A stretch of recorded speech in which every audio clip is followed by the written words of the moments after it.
متاثرین کے لیے امداد فراہم کی۔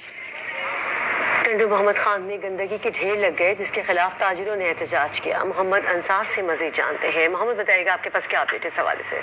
موجود ہے اسٹیشن روڈ پر، یہاں پر تاجر برادری اور ٹنڈو محمد خان کے شہری گزشتہ 15 سے 20 دن سے جو شہر میں پانی بھرا ہوا ہے اس کے خلاف احتجاج کر رہے ہیں۔ آئیے ان سے بات چیت کرتے ہیں، ان کا کیا کہنا ہے۔ احتجاجی جو سے کر رہے ہیں کہ پورا 1 مہینہ ہو گیا ہے، ہمارے بازاروں میں پانی کھڑا ہوا ہے، 4-4 5-5 فٹ پانی کھڑا ہوا ہے، جس کی وجہ سے نہ ہم اپنا کاروبار کر سکتے ہیں، نہ کہیں آ جا سکتے ہیں۔ اب ہم پریشان ہو جاتے ہیں، گراہک پریشان ہوتے ہیں، بازار میں کوئی گندے پانی میں آنے کے لیے تیار نہیں ہے۔ کون آئے گا ایسے گندے پانی میں؟ دکان والے آپس میں بیٹھے ہوئے ہیں اور کچھ کاروبار نہیں ہے۔ ان تاجروں کا یہی کہنا ہے کہ 15 سے 20 دن گزر گئے ہیں لیکن انتظامیہ کی جانب سے پانی نہیں نکالا جا رہا، جو کہ انتظامیہ کی نااہلی کا منہ بولتا ثبوت ہے، اور جب تک پانی نہیں نکالا جاتا ہماری یہ شٹر بند ہڑتال اور احتجاج کا سلسلہ جاری رہے گا۔ کند کوٹ میں دریائے سندھ میں پشتے